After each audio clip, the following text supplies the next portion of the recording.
What is up, everybody? This is the Smark Show, back from a little week-long hiatus. What's going on, guys? Steve Herman here. And this is Mike Cap. We are without the services of the Honorable Nick Tricombe Who is from the horrible bear attacks Yeah, he has been having recently. These grizzly bears. He's going to be out of action for a couple months. Real bastard in suburban Pennsylvania.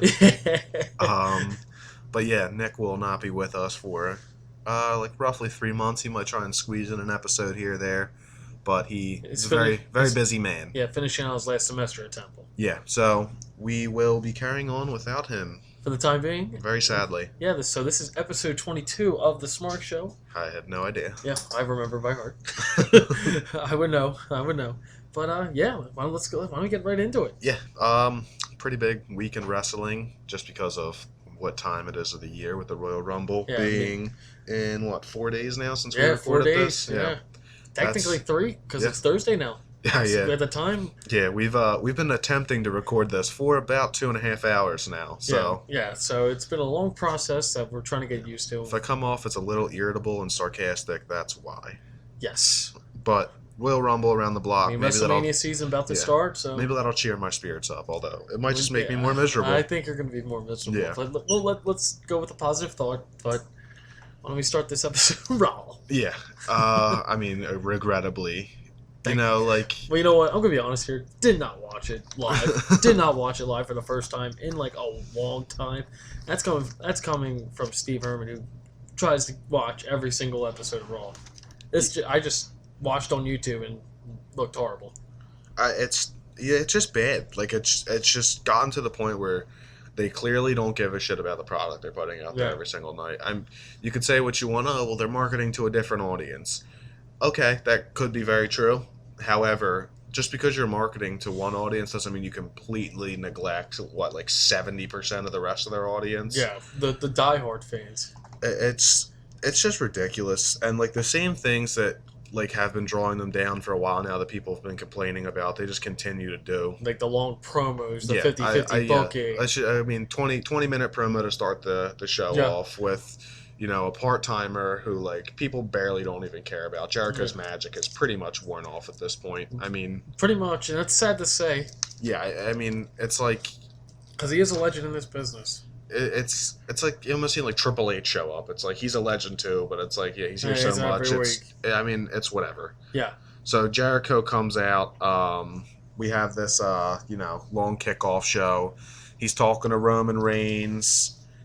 He's talking to the League of Nations. He's trying to get Brock Lesnar all hyped up for his Jericho show. Well, Roman wants Brock now, and he got Jericho first. So yeah. He's blah, blah, blah. Doesn't sound too exciting, Well, Jericho has Brock Lesnar scheduled for the highlight reel. In the beginning of the show, and then he invites Roman forward too, and that just makes you think that was going to be the main event for the night with the highlight reel. Yeah, that was good. Should have ended it right there. Yeah. But no, they trudged on for another 17 minutes. And they had to bring up, there's still a group, the Wasted Nations? You gotta be kidding me. That is gonna be in everyone's League of top Mid-Carders. It's gonna be one of the worst factions in history. It's...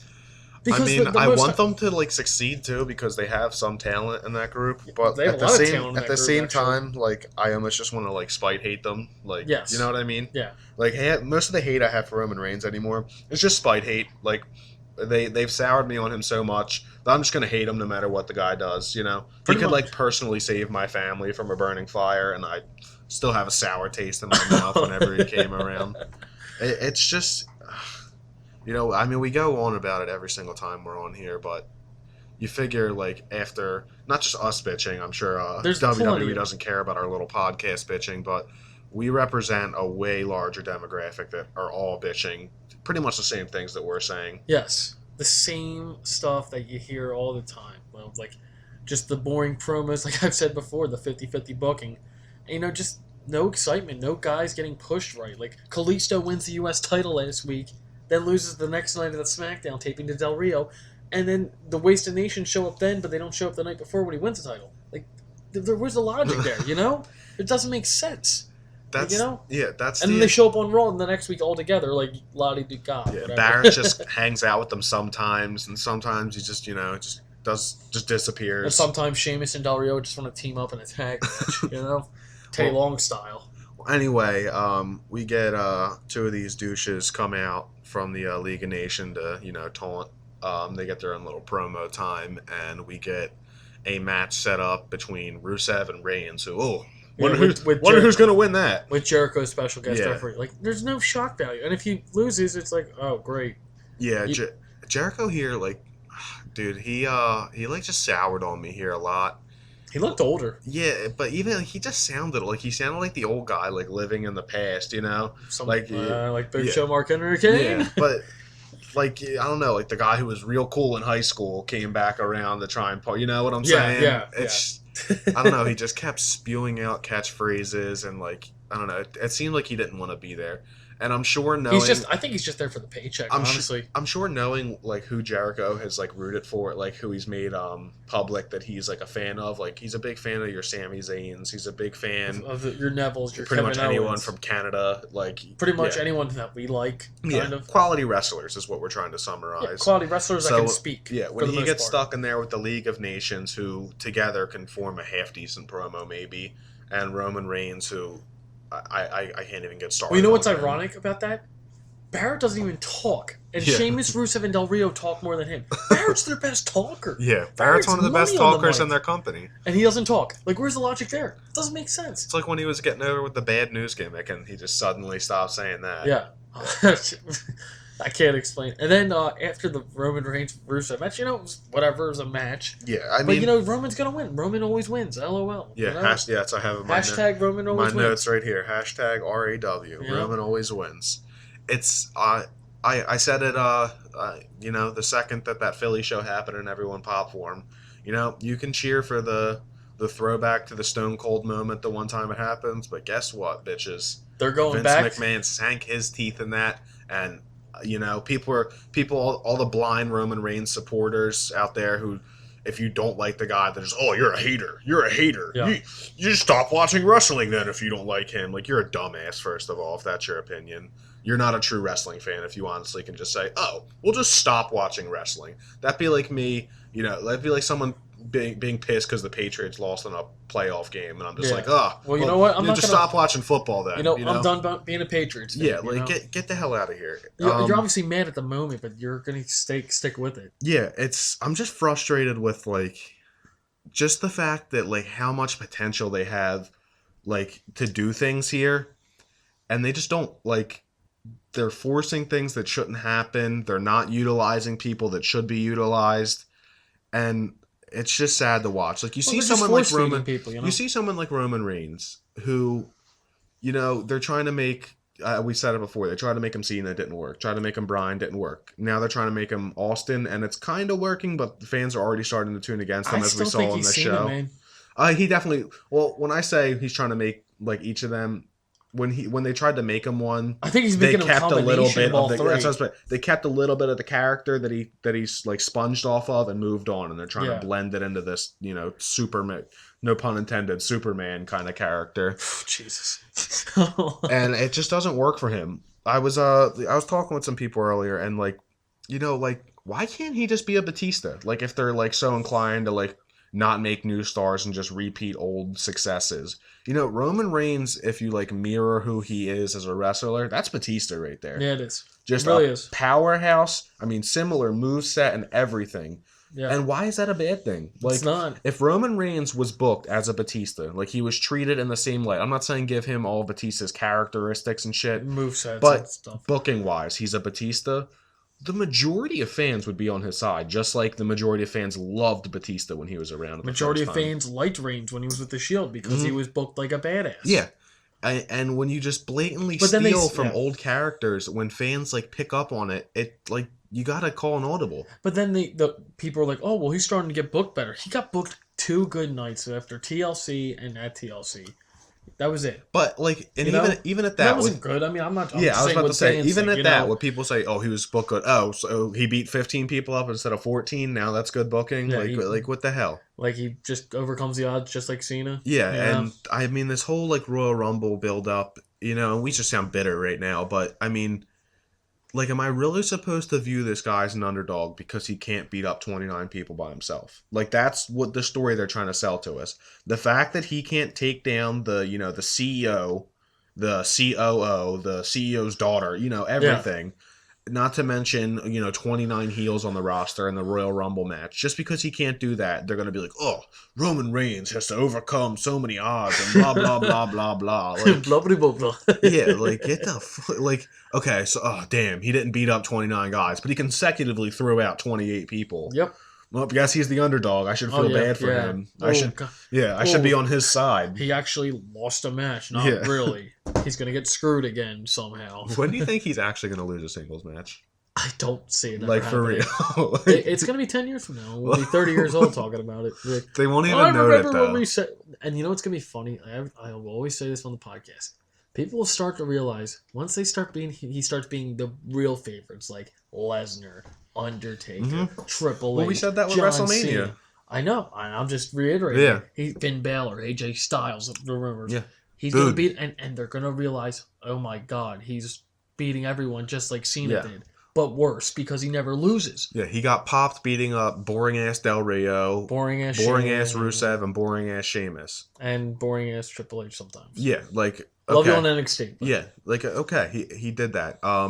He spear tackled Vince, or Superman punched Vince McMahon. Of course that's going to get a cheap pop. Yes. But, I'm just a casual fan. I mean, I've been watching for, 2 decades. But I'm just a casual fan at the end of the day.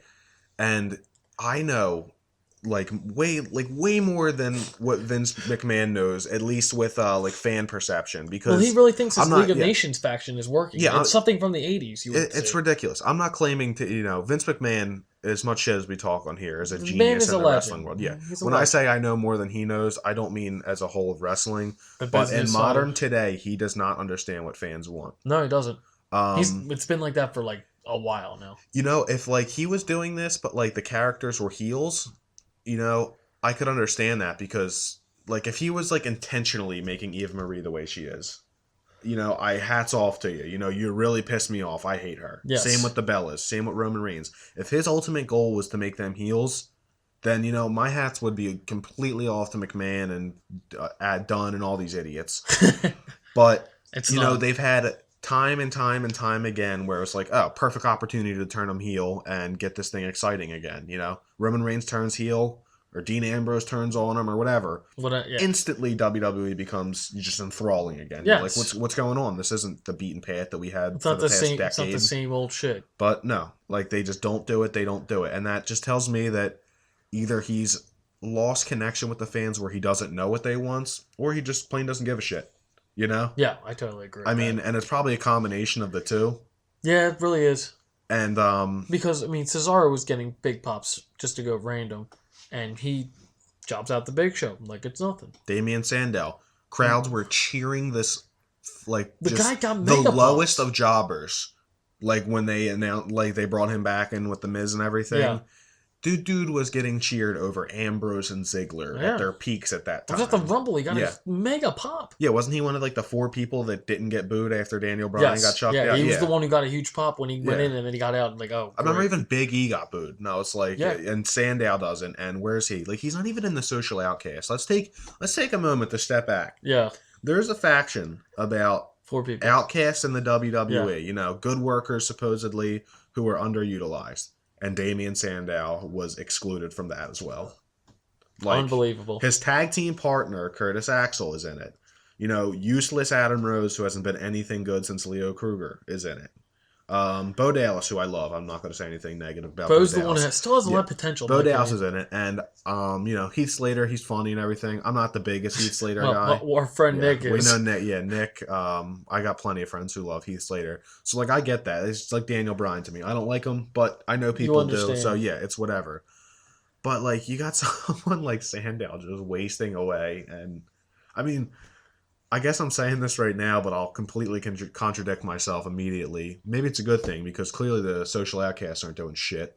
Oh yeah, we'll find out. We'll find out a little bit. Yeah, we we talked about it 2 weeks ago when they first debuted, and we were it's a roll of the dice. Are they going to be Are they going to be the Jobbers, job squad? Or are they going to do something cool with them? And they've showed their hand. Yep, Yeah. in typical WWE fashion. You know, just A rumble or not a rumble.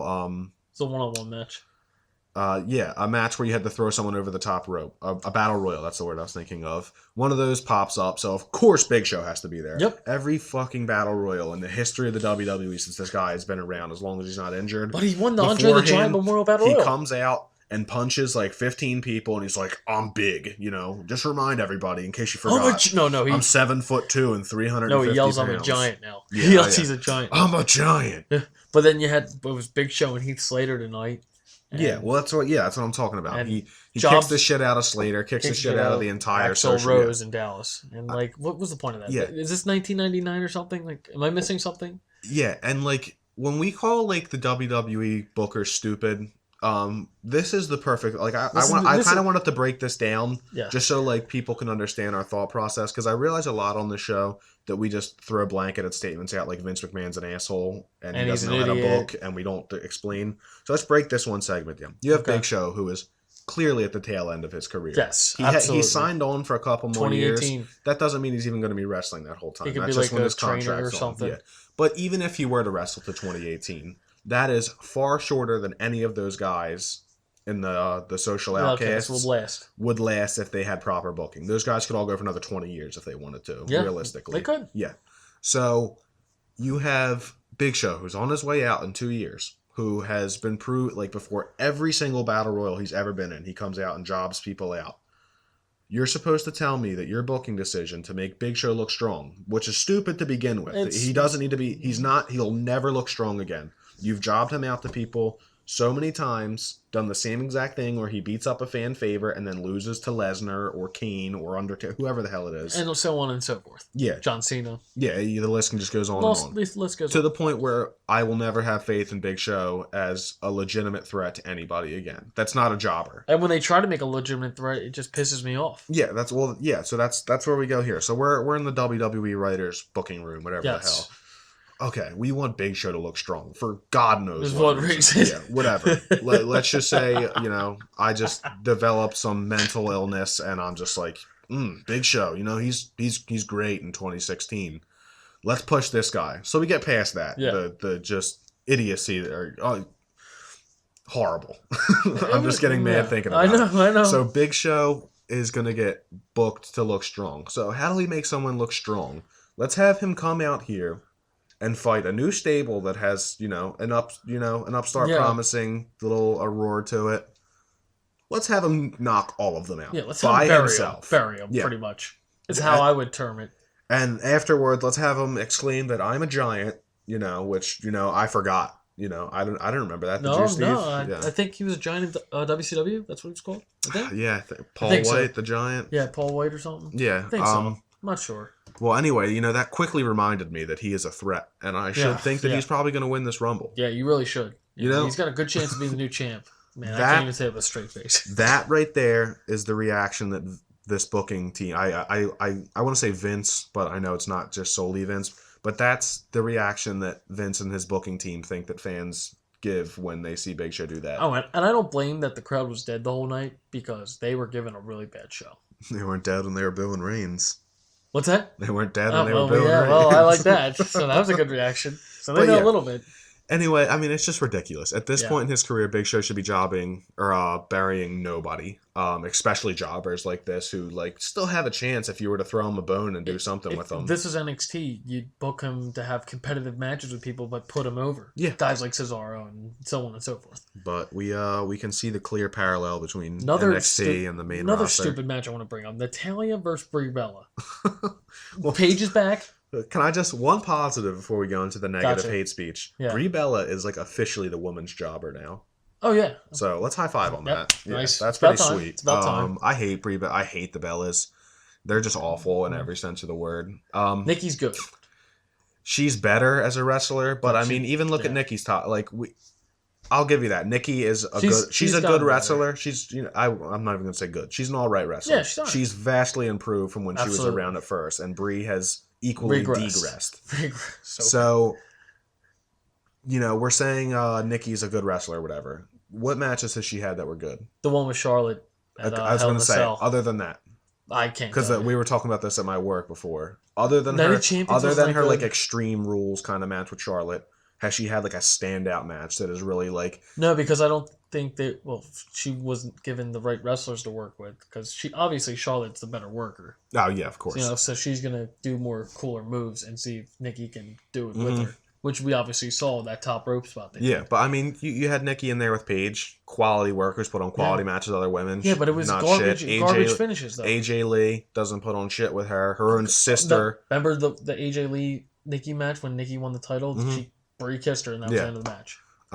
That's Brie, like I said, her own sister, she can't get a good match out of. Like you two train together. You should, You're married know to each Daniel other. fucking Bryan. God, I will always say that for the rest of my life.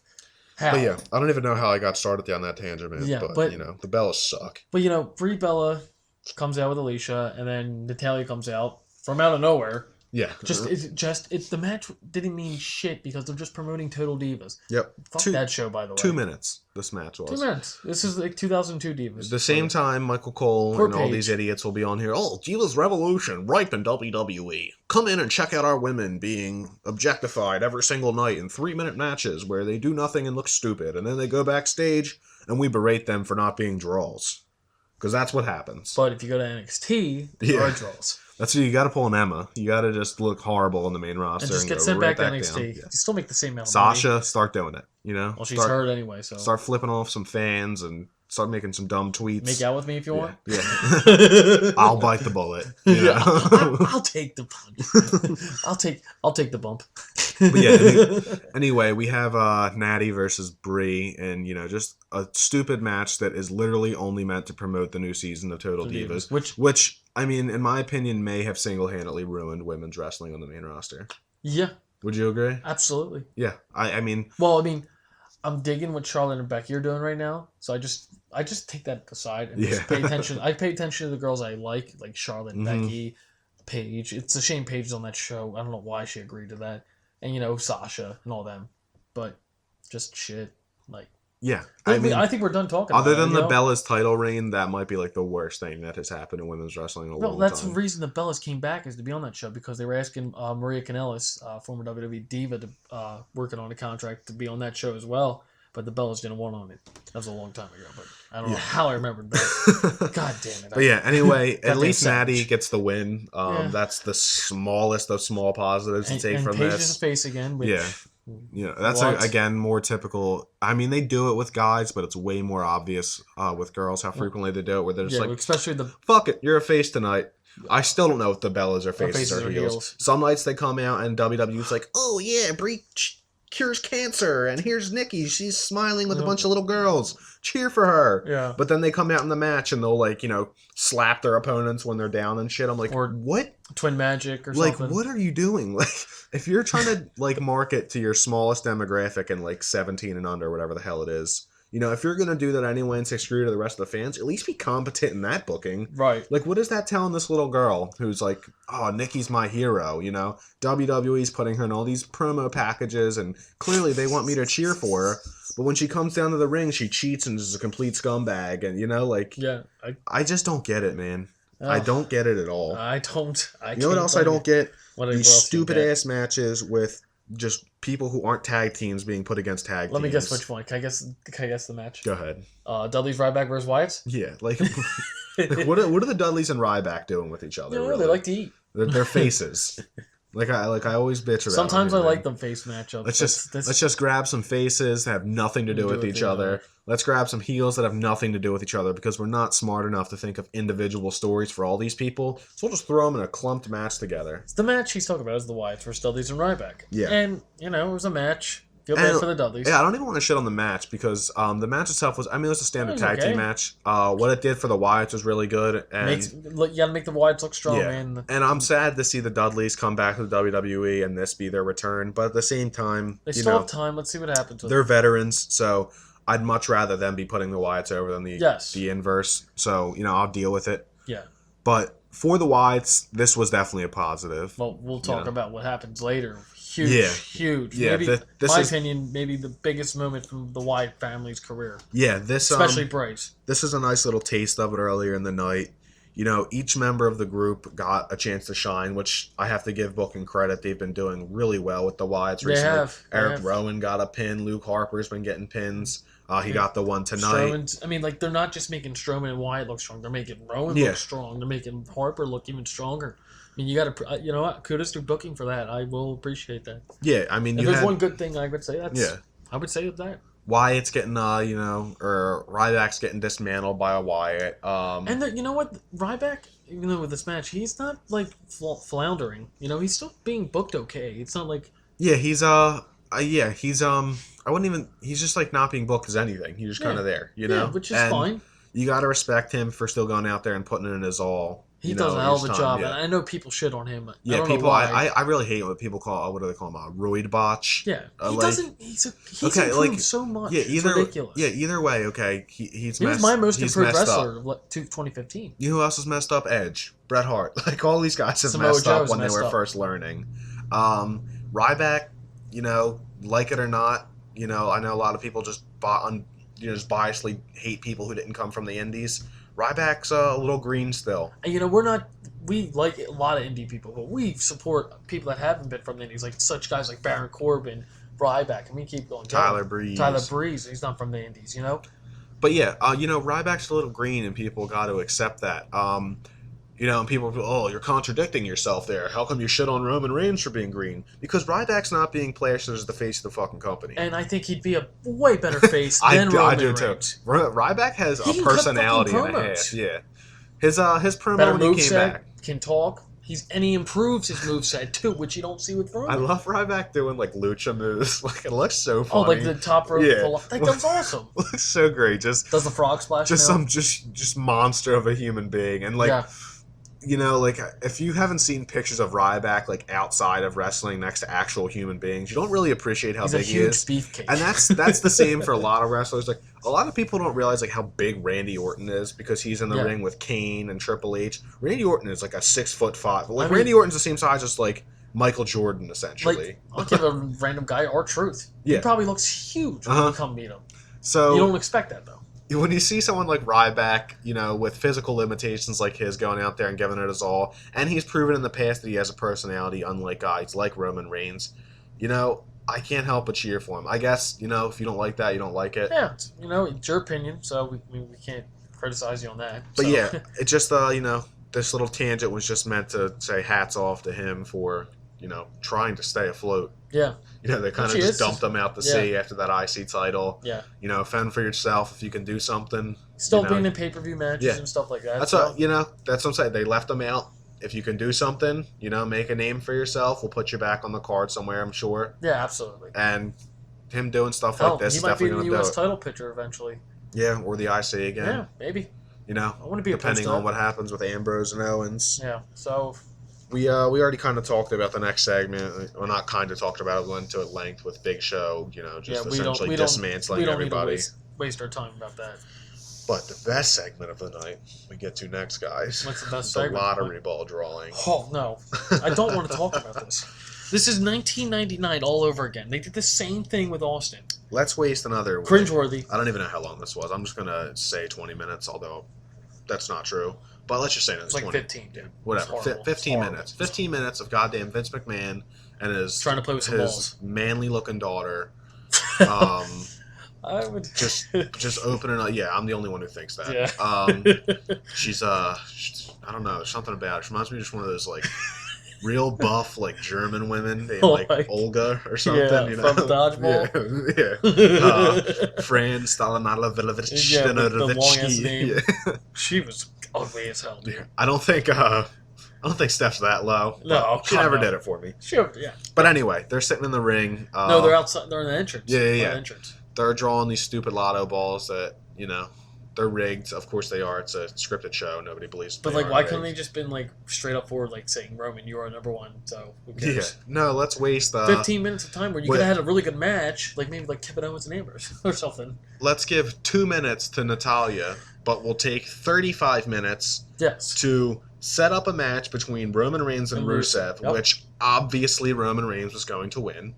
And let's do a Powerball drawing where obviously Roman Reigns is going to be number one because the whole mantra of the show for the past month is Roman, you're going to have to go against every odd that we could possibly stack against you. So when you almost win it at the last second, you know, even though you kicked out of a meteor or whatever, you know, Triple H will hit you with a sledgehammer and everyone's like, oh, he's the underdog. Yeah. Believe that. There you go. You used this catchphrase better there than he has ever done by himself. I know. Actually, no, I take the only good time Roman Reigns has ever used that catchphrase was that two. I'll give him two. I forgot about that one. Was the when John Cena's when Roman Reigns is in the house, you're damn right, John Cena sucks or whatever the hell it was. Yeah, you better that believe was good that too. John Cena. Yeah, I'll give him that. He's had two good ones. Yeah, give him two. But two for like. What is he for? It's like 100 of them out every time he has the mic. 100,000. Believe that, guys. And later tonight, you know, believe that. You know, one versus all. Cole, you got the network plug? I'll do it for you if not. It's better than Netflix. I declare. Declare. He's just awful. Dude, I could shit on Reigns for like an hour and 15 minutes easy on this. I could do it longer. We could do it better than that. We probably have. Every episode has been a shit on Roman. I was about to say, we've probably shit on Roman for, like, the equivalent of, like, 3 days worth of life at this point. I'm just glad that you hate Roman, like, maybe more than me, but I don't know. Our buddy Zach Pagan hates him more than I think both of us.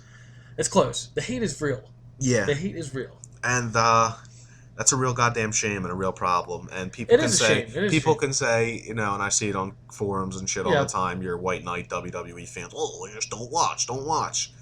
That's just not an option. It's just not going to happen. Yeah, I love wrestling. It's like watching I'm disappointed. Like your favorite TV show, you know? Mm-hmm. You want it to be good. You want it to be really good, actually.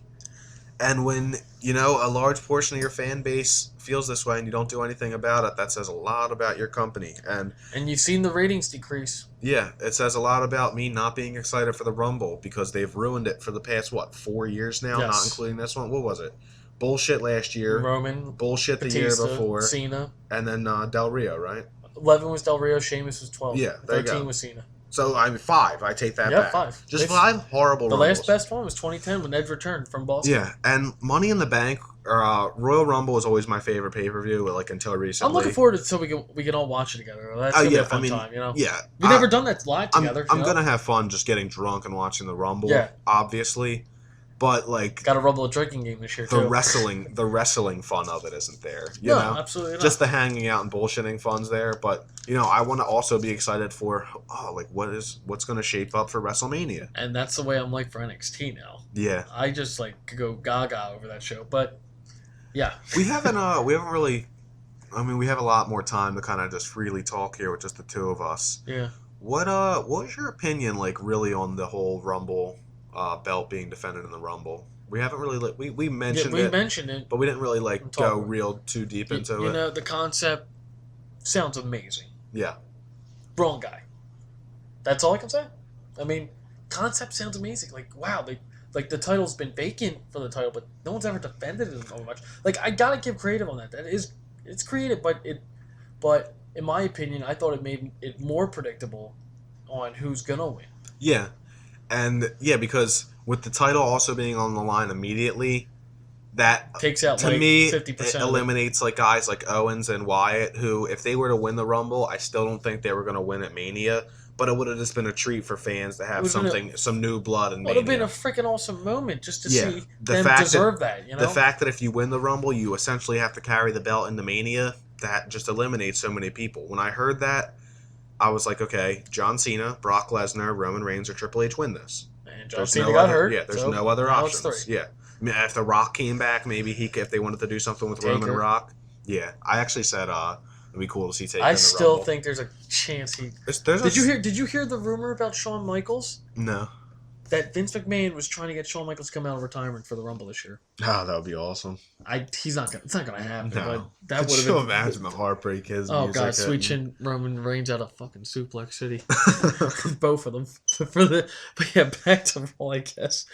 Yeah, back to Raw. We're in the Rumble drawing. Vince draws Roman's number. He can't open the little white. He can't open the balls. He can't open his balls. Yeah, the little white balls. Opens one, Roman Reigns. Opens another, Roman Reigns. We get the point. Keeps opening them. It's Roman Reigns. It's to beat into the they did this in '99 with Austin too, right? They're making Austin. It pisses me We cannot make him like Austin. We said it at the Philly show when we were there. We said, "Oh, so he's Stone Cold now." They've given up on the Daniel Bryan story because he's not much of a baby face. Now he's Stone Cold, and that leads me. I forgot to say it. How you said they had the wrong guy for the Rumble. Good story, wrong guy with the belt being defended. Yeah. I wholeheartedly agree. If they had a legitimate babyface in peril in there, fans are like, oh shit, like Daniel Bryan. He's lost a lot. He could lose this. Dean Ambrose, Daniel Bryan. Daniel Bryan would have been the perfect fit for this if he was healthy. He's the ultimate underdog. But you could even take like a small guy like Kevin Owens or Dolph Ziggler, like a lower card guy at the moment, and insert them into that, because then it'll really feel like, holy shit, like, can they even do this? You know? Right. With Roman Reigns, it's like, I just know that I'm gonna have to wait until the end when Triple H screws him or Brock Lesnar throws him out. Like, those are the only two options. And he's getting the title either way. If he loses here or at Mania. I'm assuming what happens, we'll get to that. We'll jump forward to him a little bit. We can talk about him again later.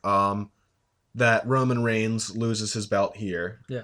So he can have the rubber match, or not the rubber match, so he can have the match at Fastlane to regain his belt. Then you get the rubber match at WrestleMania, which will be the third part of the series where he can go over clean whoever took his belt. So, his story can be, you screwed me out of the Rumble and my belt. I fought my way back at Fastlane, and now we're at Mania and I'll beat you again.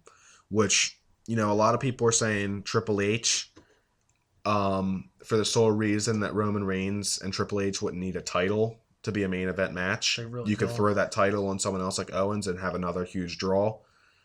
But the simplicity of Roman Reigns just, losing it and winning it back is far more in WWE's playbook than anything actually creative, Yeah. What I think will happen is Roman gets screwed. Whoever he gets screwed by wins the belt. He fights them for the belt at Fastlane. Then he fights them at Mania. And I don't know. It's going to be interesting. Just knowing Vince McMahon's history with like how he's booked feuds, I really think it's going to be Brock Lesnar. I think Brock Lesnar wins the belt at Mania. At Mania? No, sorry, at Rumble. Hear me out here. Brock Lesnar wins the belt. Now, take this into account too, guys. You're thinking from Vince McMahon's point of view. You're thinking through Vince McMahon's head as to what he thinks will get fans to like Roman Reigns in 2016. Not going to work. Last year at WrestleMania, Brock Lesnar and Roman Reigns fought with Lesnar as champion, Roman as challenger. Roman got screwed out of a potential win of the championship at Mania in his first, Mania headline, and Seth walked away with the belt. Blah, blah, blah. All that shit happened. Now we're here again at the Royal Rumble. Lesnar and Reigns, they're both tangling up with the title. But Reigns has it this time. So he loses it at Rumble, regains it at Fastlane against Brock Lesnar, and he enters WrestleMania with his belt as the champion to Lesnar's challenger. The roles have switched. Now it's a year-long payoff for Roman Reigns. He got screwed last year by Rollins, and Wyatt. He didn't get to win his belt, so now he gets the clean pin Lesnar, the guy that took out Undertaker at WrestleMania. He finally gets his comeuppance for the belt that he lost at WrestleMania 30. What you just said 31. right there, I will cancel my WWE Network subscription. I already did. Well, I know you did, but if that happens, see ya. I'm just saying. I don't see that. I'm just saying. The fans will boo. You're thinking logically. Think through Vince McMahon's head. I don't see it. We said last year, there is no way in hell Roman Reigns... hear my prediction. There's no way in hell Roman Reigns walks out at Royal Rumble as champion. The fans will just revolt. And what did they do? They had Big Show and Kane toss all the fan favorites out, and then Roman Reigns tossed them out. I'm just saying, people always say, because they, a couple months go by without them doing anything too stupid, and they're like, there's no way John Cena doesn't put over Rusev. This guy's awesome. There's no way John Cena doesn't put over Kevin Owens. What, dude? Roman Reigns versus 14 people? No way he wins. And they always do exactly what you say. There's no way. That's too stupid. They do it. I know. It's always the simplest option, and they do it. We'll have to see what happens. Yeah, I'm being overtly pessimistic, but these past couple months have forced me to be that way. Sounds fucking horrible. Not even past couple years. Yeah. It's like being in a relationship with like an abusive partner, man. Verbally abusive. Just verbally abusive. They just so verbally beat down your spirit. They really do. They insult your intelligence for sure. But yeah. Back into the good graces of WWE. Kind of good graces. We get Becky versus Tamina. I love this whole segment. Wrong member of Team Bad to use. Well, Sasha's I guess because of the whole like Ric Flair, his daughter Charlotte, Superfly Snuka, Tamina's, That's actually maybe that's just a little nod. That's why they chose her. Sasha's out, but I still think Naomi's a better overall worker. Oh, absolutely. But it was good I wanted to mention after the match when Becky beats Tamina, that was a good match actually for a little bit. Becky, I think hands down right now, given the time, she's the best promo giver women-wise right now. She cut an amazing promo, like convincing Charlotte and Ric Flair that she needs to fight Charlotte for the match and calling Ric Flair a coward and just using like her cute puns we always talk about how she uses. It was just fantastic. The last kicker. Yeah, the last kicker. I'm digging her, man. She's going on my totem pole, one of my favorites. She's probably right now third. It's hard. But it was a good promo. Well, I remember. How are they going to let Becky Lynch use last kicker? Which, I'm fine with. I don't care if the word ass is in someone's thing. But apparently Curtis Axel, was petitioning to change the name of his finisher to the Axel. Instead of like asshole, but he wanted it to be Axel, so it would be called the Axhole. Yeah. And they wouldn't let him do that. Like, come on. Becky, what does this guy have to do? Well, Becky's kind of hot. Yeah. Well, she has boobs, so... She wins. That's so messed up. But for real, well, that's WWE thinking, it seems like, when it comes to girls. Vince. Yeah.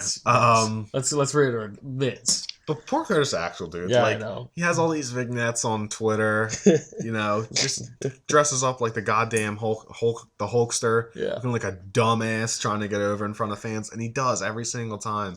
And they just nip at his heels. They're like, nope, you're not going anywhere, buddy. Bye-bye. Get back to your place at the bottom of the pyramid. Go back with Sandow, buddy. He's above Sandow, dude. Sandow's in his own little crawl space. Well, Sandow. He's with Hornswoggle and No, well, he's gonna be with Darren Young at Royal Rumble. Yeah. We'll talk about that in a bit.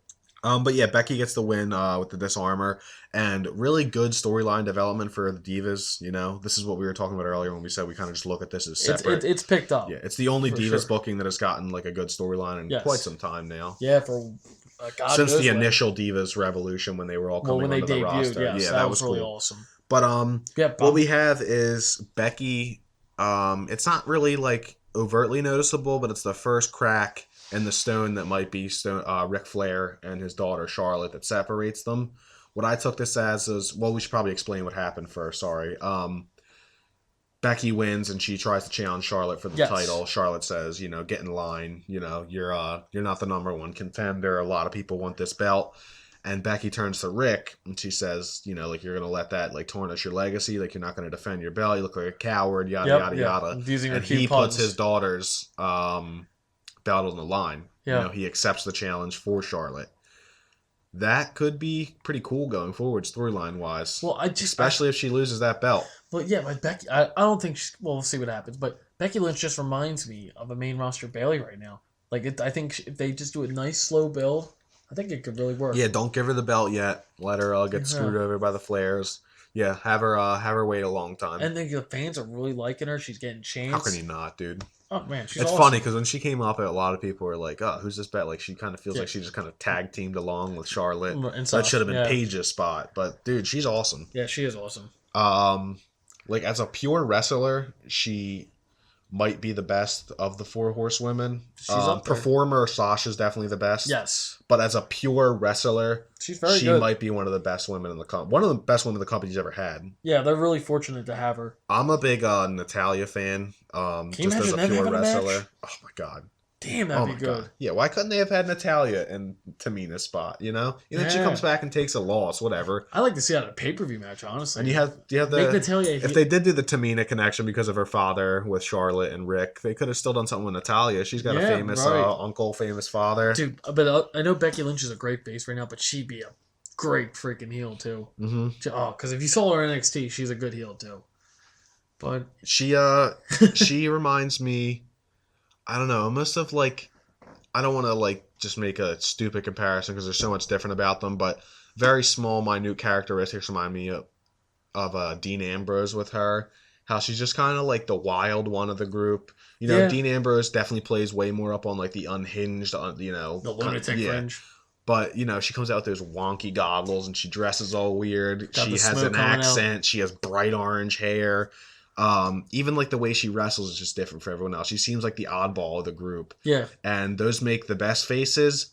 And because of that, they also make the best heels. Because when the person that you love does something despicable and turns on you, you know, you hate him. You hate him. Yep. You're like, God damn it! This is how we feel. Why would you do this to me? Hate to Who go back. did this to us? Hate to go back to him again, but Roman Reigns, baby. The Shield, you were so great.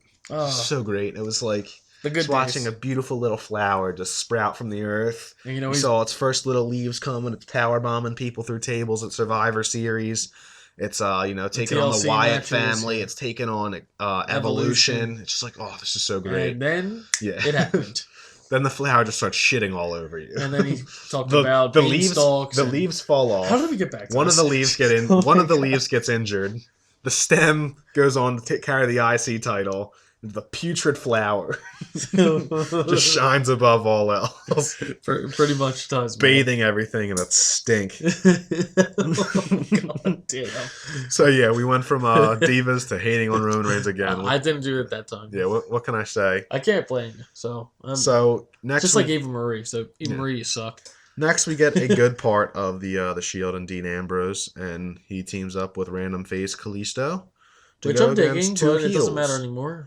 Yeah, go against two heels. Mr. The whole Sheamus story and Mr. Del Rio. Yeah, the whole story of this was Kalisto had the U.S. title and Dean has the IC title, so they're going to be like, you know, too many mock, you know, mid-card feuds. This is what they always do. Yeah. They never actually have stories for mid-carders. They just throw them together and say fight. It becomes a jumbled mess. Nobody knows whose rival is who. Well, Ambrose and Owens, though. Yeah. Well, yeah, I was getting to that. He's on commentary. Yep, Owens on commentary equals money, ladies and gentlemen, amazing. And ratings. I think Byron Saxton probably gets so sad when he hears oh my god, Owens is coming out because he just rips on him the whole time. It's amazing. It's almost like Kevin Owens' little kid brother that he just teases the whole time he's up there. I love Kevin Owens so much. He's so good. He's like I feel like he's just probably better at everyone in WWE at their job. You know, like, he is. Sure, if he went to be a trainer, Owens, by the way. Yeah, if he went to be a trainer, he'd be the best trainer. If they just wanted someone to just be a promo guy, best promo guy. Oh my god. Commentary, he easily shits on everyone they have in commentary. He's like the new CM Punk. For real. When you make it sound like that. Yeah, maybe he'll take JoJo. He'll dress up in some frilly little skirts, go around and interviewing people. Yeah, he likes to sleep during his just interviews. Towering over Neville when he's yeah, that'd be funny as hell. Eating an apple or whatever the hell he was eating. So this match was, you know, we can't complain. I mean, it was a tag match, you know. Can't complain much about Owens on commentary. And I don't get why they keep booking the Waste of Nation strong when they're pretty irrelevant at this point. Yeah, they won the match. Most fans called this. They were going to job out to Roman Reigns. That's the whole reason why they were made. Then they were going to try and make a man scramble to make them relevant, and it's not going to work. Because you've already proven that they're... And Vince has put really time in this, and I don't get it. You've already proven that you put all four of them together, and they still don't equal Roman Reigns. So why the fuck do I care about them? You know, give me a reason. I know. A reason, you know, them, you know, beating Dean Ambrose and Kalisto and, you know, having to cheat the whole time. Yeah, with Barrett and Rusev and ringside. That doesn't make me believe. That doesn't make me believe in them. No, it doesn't. It doesn't make me believe in them as heels, faces, anything. It's because you know they're going to get F5 and Superman punch later on tonight. Yeah, whenever the real big boys come out, you know, bye-bye. See you later. Yeah.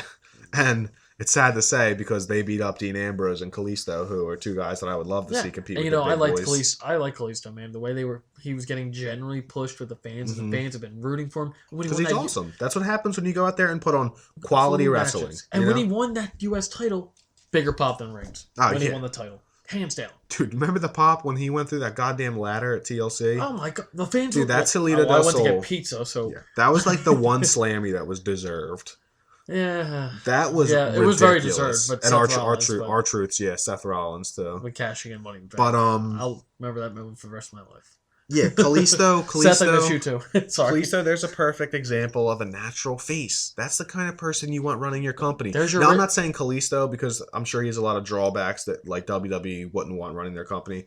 First thing first, he's what is he, Mexican or something like that? Yeah. WWE, like it or not, is a white American company. But why not their face is going to be a white American. You don't have to make him a face. Make him like a 2 or 3. Yeah, well, that's make him like a Rey Mysterio, dude. He's so... He can talk, he can wrestle. He has an organic build-up. That's the kind of face you want. Yes, not Forced. He doesn't have to be your top guy. He can Doesn't exist. need to be world champion. He can exist with Reigns. Like, you don't have to job this guy out to shitty guys who are going to job out to Reigns. Like, they can all exist, Yes. peacefully. Yes, they really can. Just get a competent writing staff. Or fire a lot of them. Yeah. Just maybe bring Stone Cold Steve Austin. Fire everyone but Nick Foley's son. And bring Mick Foley and Stone Cold and, like, Triple H. Edge. There you go. Just creative minds. Sign Canadian wrestlers. Canadian Bret and Hart. Texas wrestlers. Bring Bret Hart back. Yeah. There you go. That sounds about right. So Owens distracts Dean Ambrose in the match. Del Rio, jumps all over it. Yeah. I think Then what happened. Kalisto tried him the Cerrito del Sol on gets brogue kicked, right? Sheamus, and brogue kicks for the win. Yeah. There's only one good thing about Sheamus right now is his brogue kick. Yeah. Vicious. It's always vicious. I was talking to my cousin the other day about that. I said, if you were in a street fight and like you could just do any pull off a real wrestling move, it might have to be the brogue kick. Like an F5 would be funny. Yeah, a Stone Cold Stunner, hilarious. RKO, hilarious. But on the spot, but brogue an kick effective move that would also look hilarious, but like devastating, is a brogue kick. Someone just lifting both of their legs, fake kicking with the left, and blasting someone with the right. Awesome finisher. I just wish they would do something with it. Why don't they give the brogue kick to Seth? Sheamus can have the pedigree since him and Triple H are butt buddies. Yeah. Well, Seth is kind of too. Yeah. I'll ignore that because I like Seth. I will be very obviously biased in my support of Seth Rollins. We love you, Seth. We miss you. I already said that 3 times. So we see Owens on commentary to start this. Obviously, he's going to interfere. That's how the match is going to end. They do that like 4 times a week. So, it is what it is. I can't wait for that match, man. League of Nations gets a win. And we get a weird match next, but a good match at the same time. What match? Just Jey Uso versus Big E. Yeah. Just real weird. Just trying to build their feud. Yeah. They announced the match before it started that Royal Rumble they will be fighting for the tag team titles. Mm-hmm. And I like it too. Yeah, the thing I don't like is like at this time it seems like the dumbest possible time to take the belt off the New Day because and I think it could happen. That's what I'm saying. That it'll happen. That's why I was about to say I hate when that shit happens. Remember, I was pissed when they lost to primetime players at Money in the Bank because it made no freaking sense. Yeah, it would make no sense right now because the Usos have absolutely no heat on their side at the moment. But fans will still cheer them when they come out, but they're not viewed as champions. But like they won Tag Team of the Year because they so deserved it, right?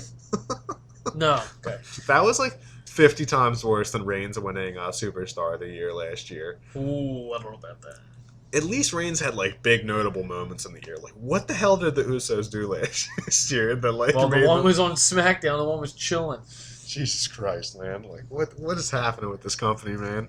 Taking a giant shit on it. That's what they're doing. Yeah, but the match was actually like a decent quality match. I like Big E. The Usos are good wrestlers. Jay did a good job of getting a pretty dead crowd for the most part, popping at some point. Yeah, like they're supposed to do for the face. Like they weren't just cheering against him, like fans often do against the New Day's opponents. I already forget this match, but who won?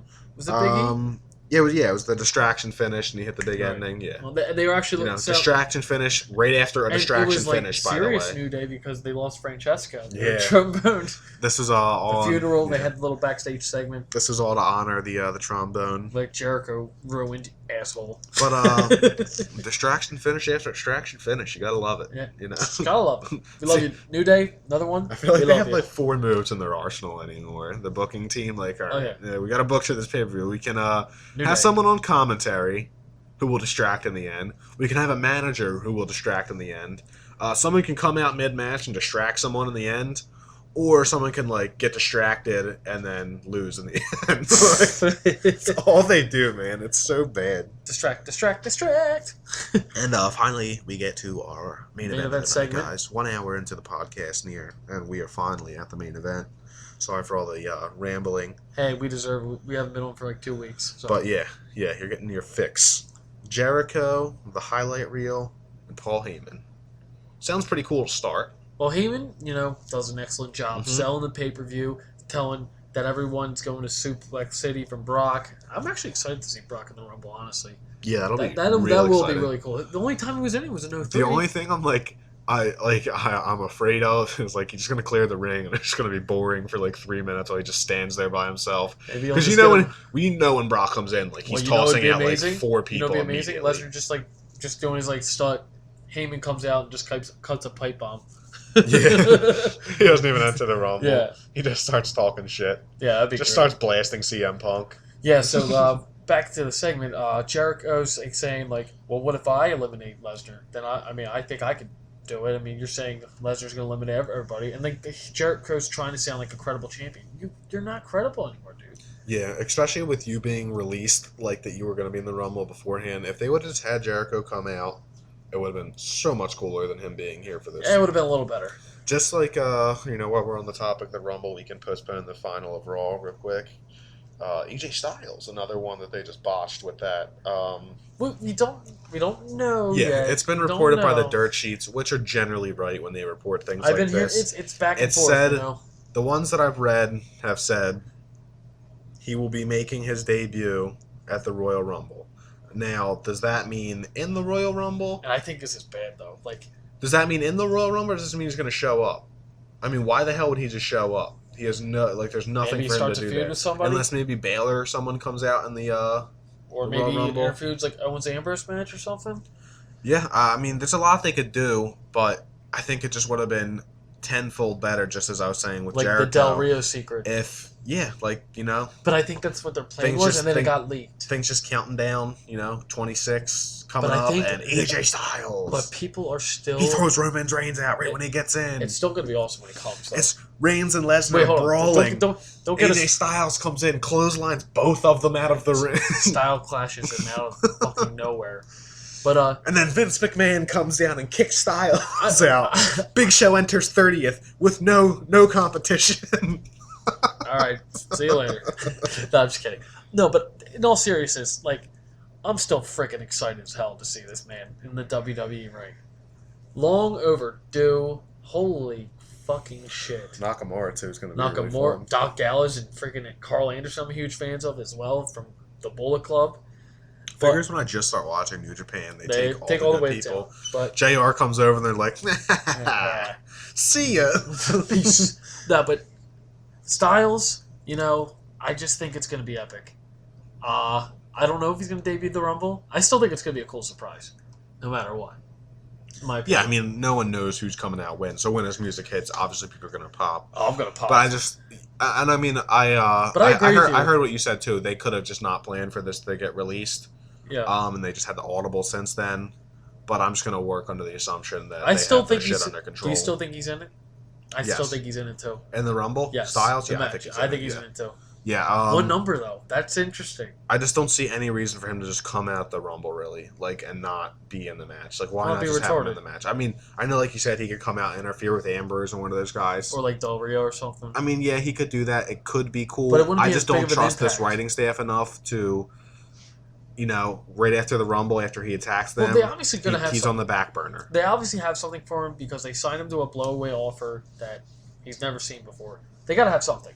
You would freaking think. We said the same thing with I know, Ziggler when he but- re-signed. Oh, We but said- this is different though. I think, in my opinion, I know I'm you're a big just- Ziggler. I'm just fan. saying, we have quite the track record of Well, us we- being like, no, we oh, do. well, they have to have something for. Oh, no, there's no way they're Oh, gonna do this. Keep going. Tyler Breeze, Yeah, there you go. Ascension, Cosmic Oh, Wasteland, My boy Prince Pretty, I feel for you, man. Social Outcast recently. If you ever want to come vent in a public situation, the Smark Show is always open for you. Episode Tyler 23, Breeze. he's coming. But Yeah. still back working to- on Lesnar. yeah, and He's Heyman. coming. Back to our the segment with The After- highlight reel. the highlight reel. Jericho, he was saying he's gonna win. Blah blah blah. Lesnar's music hits. Fans go ape shit for one storm of the night. Heyman's like, "Oh boy, you're about to get destroyed by Lesnar." And then before Lesnar jumps on the apron, Roman Reigns' music hits. Burner, Durner, Thanks, Mike. I suck. Major Ball, dick. Horrible. He comes out, and right away, Jericho somehow left. Did not get that. Roman spears Lesnar, which pissed me off, and obviously the fans didn't like it either, which we'll talk in a second. Then the Wasted Nations come out, start attacking Reigns, get him good, and then Lesnar starts attacking him, suplexes Del Rio, suplexes Rusev, F5 Sheamus. Then we get another freaking spear by Roman Reigns because you gotta make Roman look strong, like CM Punk would say. And that leads me to question where the WWE... It's 50-50 booking. But it leads me to question where the WWE views Brock Lesnar. Because You got to think at this point, after all they've done with all the injuries, they are all in with Roman Reigns as their top guy. There's no backing out at this point. They pushed all their chips in. Whatever it takes to get him over as the top guy, they're going to try and do. So, why do you put him against Brock Lesnar, who was getting cheered over The Undertaker? Let that settle in. The fucking Undertaker, the most legendary wrestler in the history of the company. I don't care what anyone says. He's the #1 superstar of all time. Hands down. Hulk Hogan, Ric Flair, all these dudes can bow at his knees. The Undertaker, by far the greatest superstar they've ever had. He eclipses Stone Cold, The Rock, Bret Hart, anyone you could name. Undertaker's top of him. That and the most Brock Lesnar got cheered over that guy. He did. What the hell do you think is going to happen with Roman Reigns and him? Especially after how much backlash Roman Reigns has been getting again recently. It's like this is last year again, dude. It feels like 2015. He got over a little bit, and then they just went, boom, they hit the accelerator, went all the way in, and fans got scared, and they backed off. What pissed me off even more is after the great episode of Raw in Philly, people are like, oh my god, man, this is a great episode of Raw. And then people don't realize they just went ham on this episode. Mm-hmm. And you're like, oh, let's not care anymore. They got their good episode. They're done bitching, and then they'll bitch again for another year, and then we'll give them another good episode. So one good episode per year. Yeah, I disagree with that claim that was a good episode too. It was trash. Oh, I fucking hated it. I was happy being there, but goddamn, just seeing his goofy ass smile. Oh, I won the title, guys. God, I hate him so much, dude. Yeah. God, okay, we gotta try to It's hard not to, but it feels like it's the Roman Reigns hate show. It partly is. But yeah, okay. Hey, we're gonna be positive now. Ready? Lights out. Lights out. And who shows up? The greatest freaking moment for the freaking Wyatt family in the history of the Wyatt family, in my opinion. Yeah. They never looked so strong in my life. Destroyed Reigns. All three of them. Rowan. After Reigns, Rowan destroys Lesnar. Harper destroys Lesnar. Big boots. Spin kicks. Strowman destroys him. Then Bray Wyatt ends the show. Sister Abigail. Brock fucking Lesnar. When would you have ever think that would have happened? Yeah. That shocked me when I saw that. It's crazy. It is crazy. And, that might be a tease for Mania. Yeah. I was talking about my one of my friends, Dustin, and he seems pretty firmly in the belief that Kevin Owens or Bray Wyatt are going to walk out of this Rumble with the title. He thinks that they're just throwing a complete smokescreen or curveball with Reigns and all that. Man, your boy's got some optimism because I don't see that. That's what I said too. But I used to think I'm just saying, if you're one of those fans who's positive, which, I clearly am not, as you guys hear me bitch every single week on here about everything. It's been like me too. So. Yeah. I try to stay positive. But if you're one of those people, this was awesome. And it was awesome just to watch, but I personally just don't think it's going to amount to anything. This is the same thing as Big Show coming out and beating up the social outcasts, except Wyatt's actually beating up noteworthy people. Yeah. He's beating up Reigns and Lesnar because those two are clearly the two favorites to win it, and corporate just wants you to believe just enough that someone else might win it to make the Rumble fun until Reigns wins it. Right. Or until Lesnar wins it. I'm not going to bitch about that end because I was taking it. It was cool. It was really cool. Definitely cool. I don't think it means what a lot of people think. I think a lot of people saw that and they were like, holy shit, Bray Wyatt's winning this belt.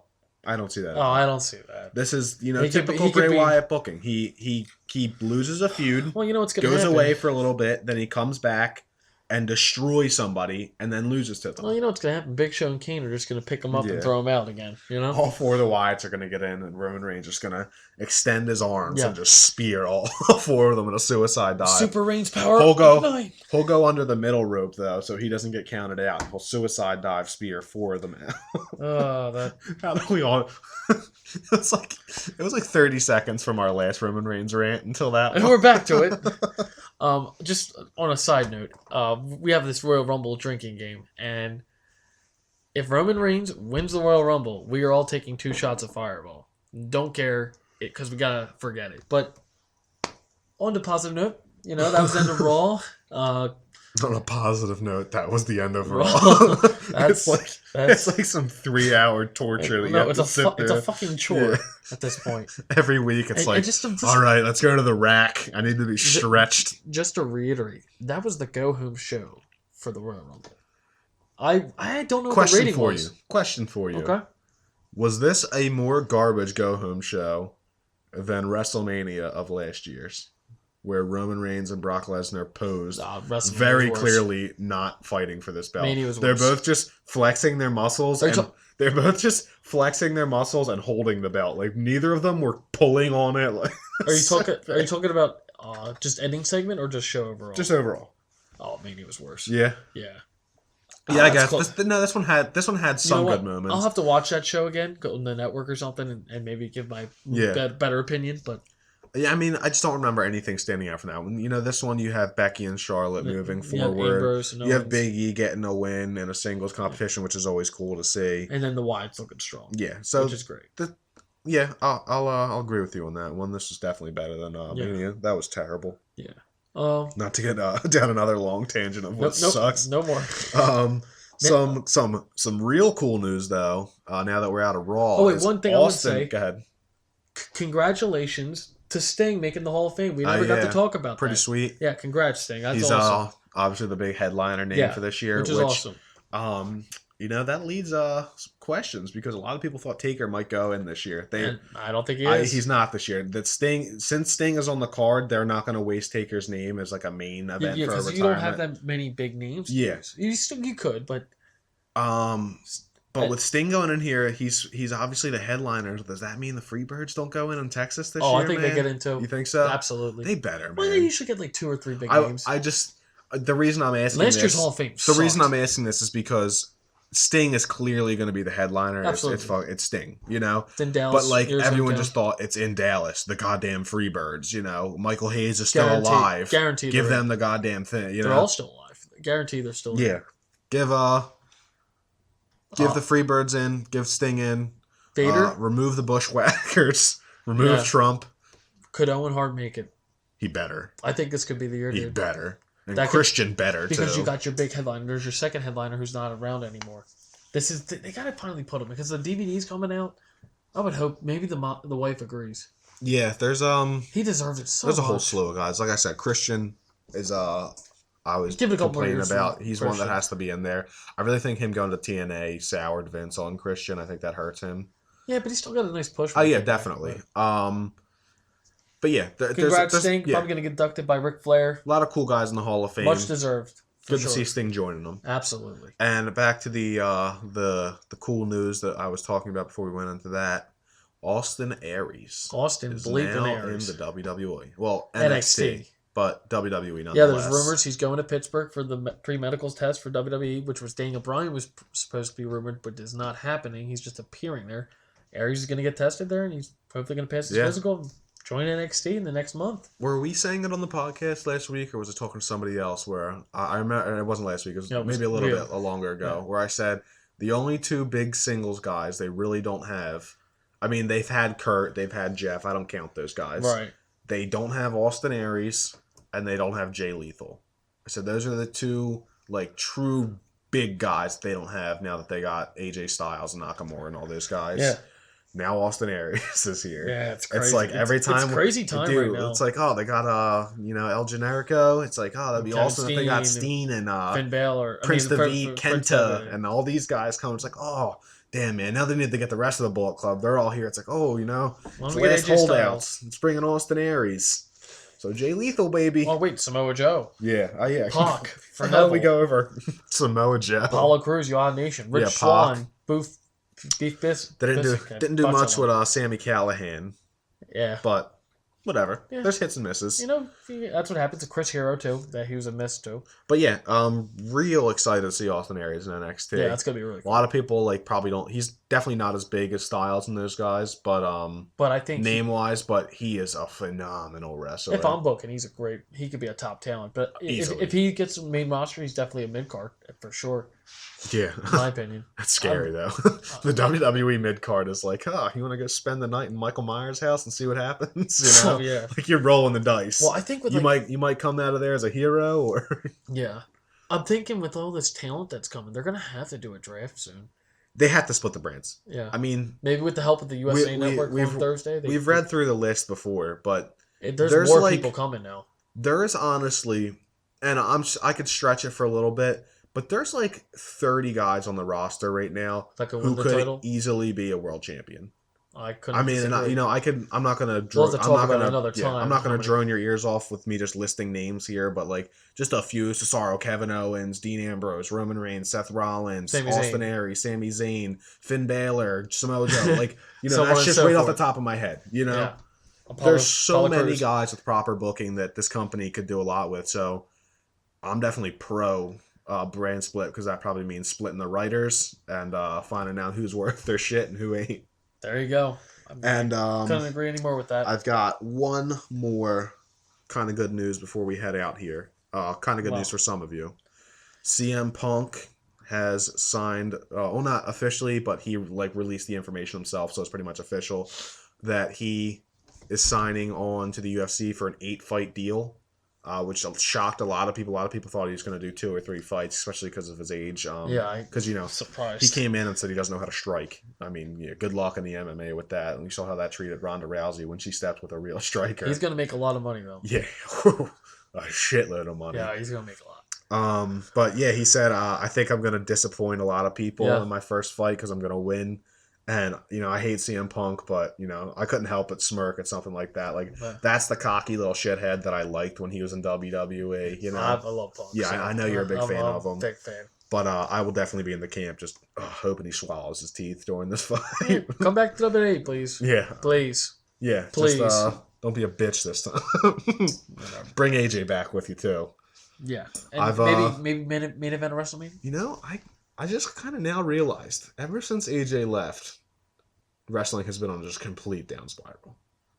Maybe AJ Lee was the glue that held my wrestling love together. And she was quite psychotic. The sweet Latin American, whatever the hell she is. Don't know, but she was quite gorgeous. I'm just saying, if you really think about it, I mean, it's taken a deep downward spiral since Mania. She squashed the Bellas, took her last paycheck, and bounced. Come on back, though, AJ. Yeah, we love you. We got anything else we want to talk about here? Our predictions. Yeah. For the Royal Rumble pay-per-view. Go ahead, you can hop right into this. Let's go through the match card, ladies and gentlemen. Let's the pre-show. It's going to be a fatal 4-way tag match. We're going to have. It's for 2 Rumble spots if you win the match. So you got Taryn Young and Damian Sandow versus the Dudleys versus the Ascension. So the primetime players, sorry for cutting you off, just officially not a thing anymore. Like it seems like they're not. Okay. I'm fine with that too. Yeah, I don't mind Darren Young, but he holds Titus back. Yeah, and the final tag team is Jack Swagger and Mark Henry. So what do you think for that match? I'm just excited as a wrestling fan. Well, whoever wins gets 2 spots in the Rumble. I don't give a shit. We'll just pick a team. None of those guys are going to do anything. Let's just go with Sandow and Darren Young. So Sandow That's your can pick? get in the Rumble. I'll pick Swagger and Henry. It's more likely then because they're just more company guys, but I would just love to see Sandow in the Rumble. Do something, As would I. Just to see the pop. Just so he can come out there and the crowd just roars and he can just look back at the gorilla room and flip Vince McMahon off. And say, I quit. Yeah. See, buddy, this is what happens. Yeah. He should just go down to the Rumble if he actually gets into it. Just refuse to leave. Just sit in the corner the whole time, just lock himself to those bars, the ropes. Realistically, just do not go out. Don't even go in the ring. Just chill outside. Pull up a chair. Get a nice iced lemonade. Actually give real punches. Yeah. Just swing on people if they come near you. Fucking touch me. Go under, get a steel chair. But then we'll get Lesnar on him. He's bringing headshots back. But then Lesnar comes out and he's over. But yeah, the next match is for the Divas title. Becky Lynch and Charlotte. Charlotte. Any fluky finish or clean? I'm going to say fluky. Yeah, I'm going to say fluky, I say Becky Lynch wins by DQ. I think they're going to keep building up to, just a little tumultuous relationship between Flair and his daughter. I think that will be an overarching story that goes along with this feud. And eventually, when they, do implode, that's when Becky will win the title. I could see that happening at WrestleMania.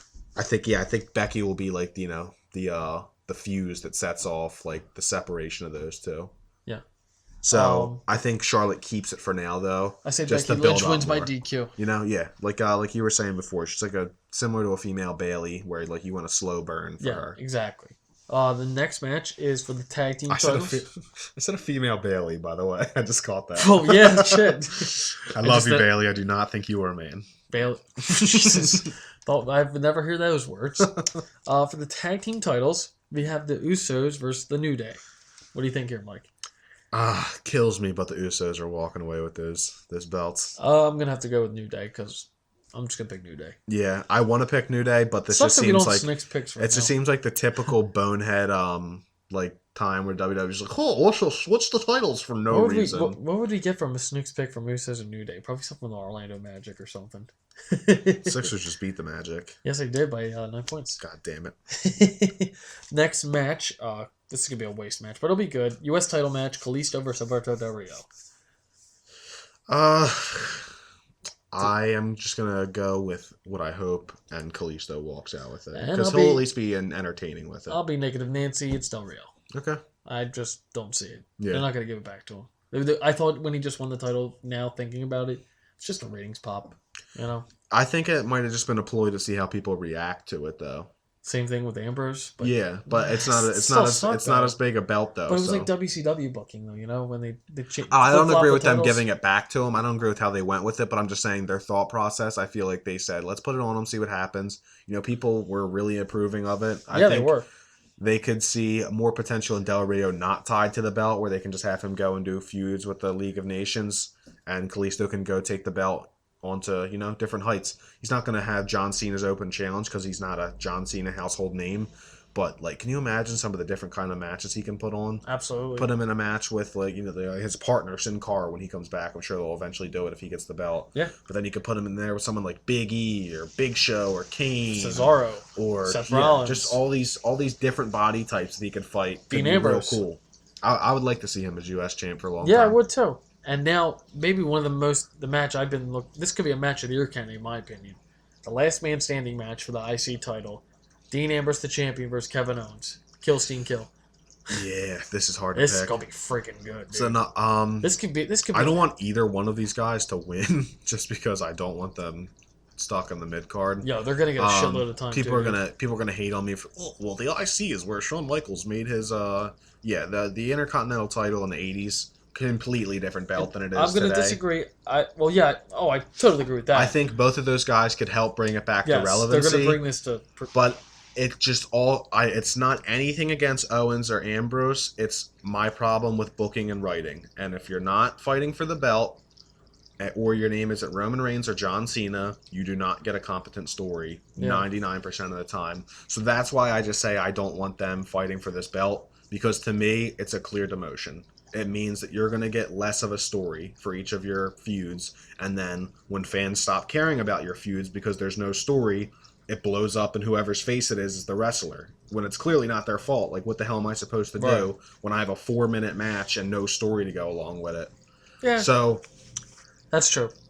That's my honest opinion, but if I'm being positive here and I want the IC belt to go a long way, I think Ambrose is the perfect guy. Well, I think this is a good start to start 2016 this kind of match.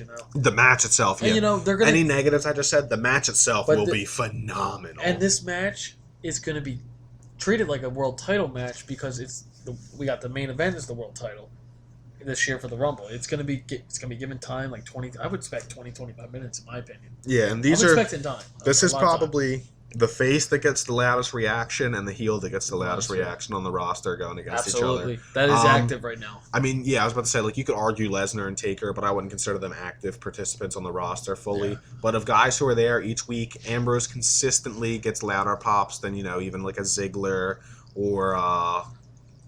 I can't even think of any top faces right now. That's how bad this goddamn company is. Yeah. So I was trying to think of. Kalisto? Everyone I thought was like John Cena. Nope, he's gone. Randy Orton. Nope, he's gone. Cesaro. Nope, he's gone. Daniel Bryan. Nope, he's gone. Shit, I can't think right now. It's the same thing with heels, too. What top heels do we have?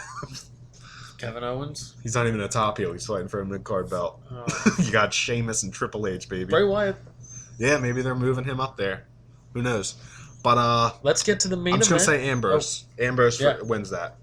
You have Ambrose. Yeah, I didn't make my pick. I didn't make my pick. Yeah, I think Ambrose will be a good guy because he could again mimic the John Cena Open challenges, but he could do just some wacky shit like come out and fuck it, Monday night we're having a ladder match, and on SmackDown we're fighting in a flaming ring. Do you want to hear my? All right, this is my prediction. Both guys, get counted out to 10 for the feudal Fastlane. I could see something like that happening. Could be interesting. Do you think either of those guys will be in the Rumble? God, they better fucking hope. I hope so, dude. I'll fucking flip out if Kevin Owens isn't in that shit. Especially, yeah, if Owens ain't in it, I'm going to be pissed. I just hope they are. It was something I was thinking about when I was looking at all these they're not official championship yet, matches so, getting booked, yeah. Yeah. So I guess now we can talk about the 30-man Royal Rumble main event, which we've talked about quite some time. And these are the participants that are in it so far. We have Axel, Reigns is the champion, Big Show, Lesnar, Jericho, Sheamus, Ryback, Ziggler, the Wyatt family, New Day, and Stardust. I thought I'm reading his handwriting right now. It's quite atrocious. I thought Brock Lesnar said Black Lesson. I was like, who the hell is Black Lesson? Well, that's a new superstar that I created on WWE 2K16. You can buy it now. But yeah, I mean, I guess give us your prediction. Yeah, I mean, I'm not gonna say Roman Reigns comes in at 1 and eliminates 4. Whatever. We expect that Roman Reigns is going to have a dominant performance. Brock Lesnar will have a dominant performance. Bray Wyatt will most likely have a dominant performance. Aside from that, though, I don't really know what's going to go happen in the antics of the match. I think Styles is going to come out. What number? What number? Do you have a guess? Clue. Well, take a guess. 16. There you go. 16? Nothing behind that. It's the first number I thought of. I like it. If he's 16, I'll give you a free beer. Yeah. He'll come out, they'll have like some old cool stars, Mankind or something like that will come out. I don't think he will because of his kind of tumultuous relationship with WWE at the moment. And his health problems as well. But, some old stars will come out. But at the end of the day, I think there's only 2 options for this Royal Rumble that can happen. Roman Reigns, fights off a shitload of people, and he just doesn't prove enough for Brock Lesnar. Brock Lesnar beats him, suplexes him out of the ring or some shit. Brock Lesnar holds the belt up. He goes into Fastlane, where Reigns fights him at Fastlane, wins his belt back, and then they fight at Mania. Maybe you involve Triple H somehow in that whole mix, but that's one option. The other option, very similar, Reigns and Lesnar, because those are the only 2 real credible candidates, I think. Just because you book Bray Wyatt strong for one night does not mean he's a credible candidate in my eyes yet. Well, they've done that with Roman, so. Yeah, well, he gets booked strong every night, though. Yeah, that's true. But I mean, like really strong the TLC in the role. Yeah, that's what I meant. But so again, it's pretty much down to Reigns versus Lesnar again at the end. Kevin Owens might be lingering around, Ambrose, Jericho, somebody, right. But it's really Ambrose versus Reigns versus Lesnar. I like Ambrose versus Lesnar. I think Reigns will be on the brink of throwing Lesnar out when Triple H comes over and hits him with a sledgehammer or some shit like that and tosses him out of the ring. So what's your pick? I think no matter what, Reigns does not walk out of the Royal Rumble with that belt. And the person who walks out is either Triple H or Brock Lesnar. And no matter what, Roman Reigns wins his belt back at WrestleMania.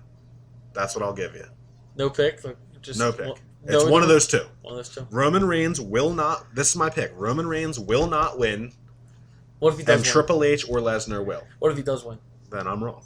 No, I mean, how would you react? Would you be fucking... I would be lividly mad. Riots? Oh, just completely 10 times more mad than I was last year. Man, this computer might be broken. Yeah, this podcast might not. It might be a one-man show if Steve wants to do it himself until WrestleMania. I don't know if I could handle just Roman Reigns just shooting through 29 people and winning the Rumble. Okay, my prediction, Roman is going to tear through the beginning, do real good.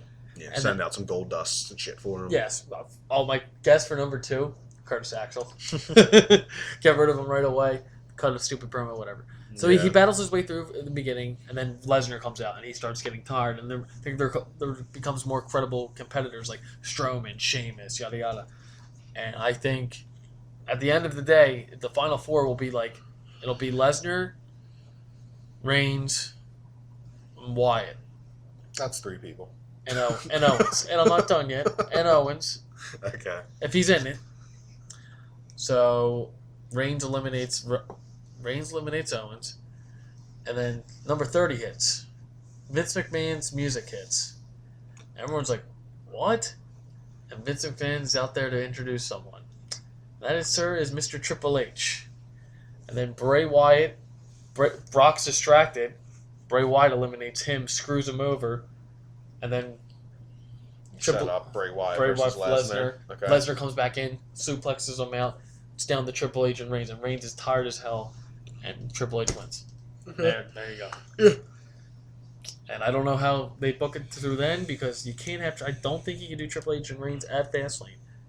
I wish it would, so you can get the hell over with. But Fastlane's a real big problem because with the Elimination Chamber, the Elimination Chamber itself is just a cool enough structure that fans generally don't really give a shit about the storyline going into it. It's just like a month until Mania. Yeah, but with Fastlane, it's like you have to have another story like ready to go. Because the title's on the line, so you have to have another match. Yeah, but I mean, for the most part, me and you pretty much agree. It's going to be dominated by Wyatt, Lesnar, Reigns, and who knows, man? The finish will involve Triple H, Lesnar, or Reigns. They might. I mean, there could be a huge surprise that we don't know about. Yeah, that's what I've been saying. AJ Styles. I've been saying this whole time, not really on the show, but I speak pretty confidently about my negative view of WWE and the things I think they're going to do. I would be the happiest person and the first person to stick my foot in my mouth if I'm wrong.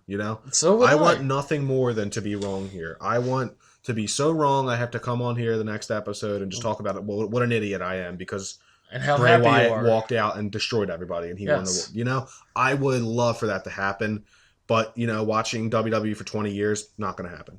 Yeah. It is what it is. It's just gonna it'll be cool to see if, maybe Undertaker, Daniel Bryan, or AJ Styles, Samoa Joe, Sami Zayn, Finn Balor, Tyler Breeze. Well, that's not a surprise. He's probably going to be in it. Nah, I got what you're saying. But if Finn Balor shows up, I'll cry. Any NXT guys coming out this year? They didn't do it last year. Sami Zayn. Okay. That's my bold prediction. Sami Zayn will be in this Royal Rumble.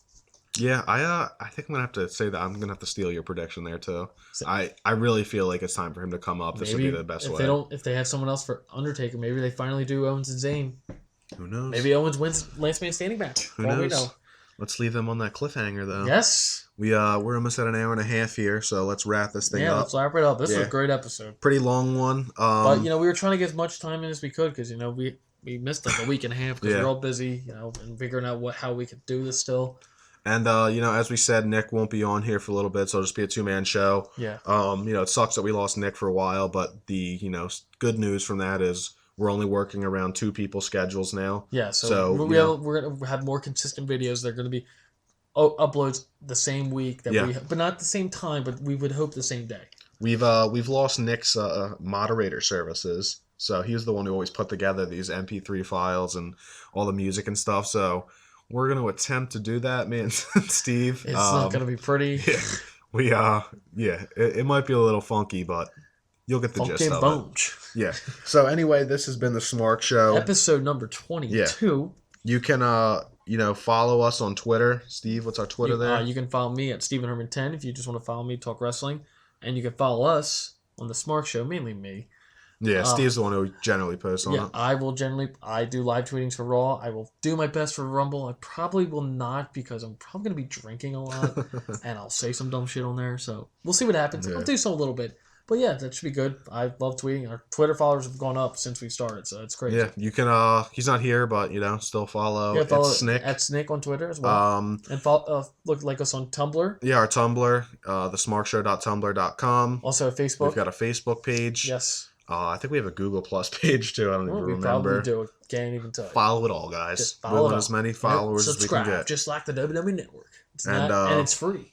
Yeah, if you subscribe, you get the exclusive episode next week where Brock Lesnar, Undertaker, and Paul Heyman come. Yeah. So and they have a table for three like the network. Just subscribe, guys. We promise it'll come.